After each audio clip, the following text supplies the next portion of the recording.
Hamas and Hezbollah, two groups with a mission to destroy Israel. Hamas now attacking from Gaza and inside Israel, while tensions bubble on Israel's border with Lebanon, where Hezbollah is based. Many countries around the world, including the U.S., designate both organizations as terrorist groups. So what's the difference? Hamas stands for Harakat al-Muqawama al-Islamiyya, meaning Islamic Resistance Movement. It formed in 1987 during the first Palestinian Intifada, an uprising against Israel. In its charter, Hamas calls for the obliteration of the Jewish state. Its goal? Undermining Israel's willpower, Israeli morale, and ultimately trying to defeat Israel in order to realize its vision of a Palestinian state encompassing the entire territory. Israel withdrew from Gaza in 2005, and the following year, the Palestinians held elections that Hamas won, beating Fatah, an established political party that had cooperated with Israel and recognized Israel's right to exist. After the two groups were unable to come to an agreement on sharing power, they fought violently. Hamas went on to take control of Gaza in 2007, where more than 2 million Palestinians now live, and has taken a more hardline approach. In response, Egypt and Israel both imposed a blockade of Gaza, limiting people and goods going in and out of it. Hamas has long resisted Israel's chokehold on the enclave, leading to repeated back-and-forth attacks. That's fighting from May 2021. Hundreds died from that 11-day war. But over the weekend, Hamas delivered its strongest ever blow against Israel. Iran denied direct involvement in Hamas's latest attacks, but it says it supports the fight against Israel. The U.S. Department of State says Iran gives $100 million a year to what it calls Palestinian terrorist groups, like Hamas. With Hamas to Israel's southwest, Hezbollah operates to its north, in Lebanon. Hamas considers it an ally. I spoke with the head of Hamas National Liberations Abroad after this weekend's attack on Israel.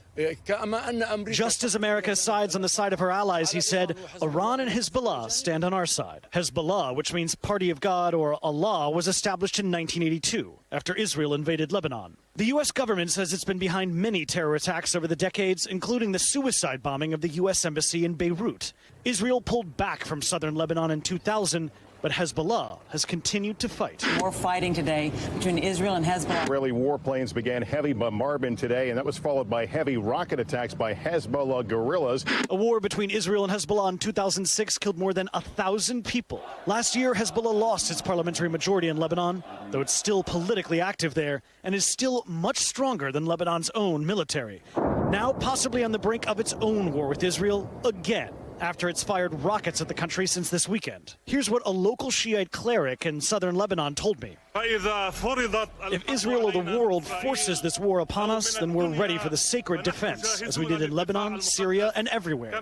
What Hezbollah and Hamas have in common, beyond Israel as an enemy, is backing from Iran. A former Israeli prime minister putting it this way. Iran seems to be the head of this octopus of terror. And it's got its arms. It's got one arm in Hezbollah, in Lebanon, another arm Hamas.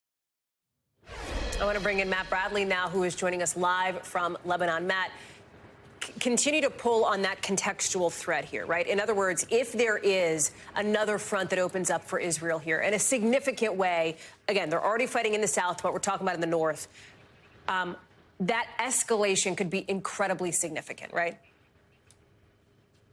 It would be a huge deal both for Israel and for Lebanon. And everybody here is looking back to 2006, which we mentioned in that piece. You know, that's when more than 1,000 Lebanese, mostly civilians, were killed, and hundreds of Israeli soldiers were killed in a conflagration that lasted for a month. So if we see this front, and that's right behind me, open up, we would see the Israeli army have to be kind of cleaved in half. Benjamin Netanyahu said just today that Israel is prepared for a two-front war, and you can believe that's the case. Now, we've also spoken to Mark Regev. He's a former ambassador and now an advisor to Benjamin Netanyahu. Here's what he had to say.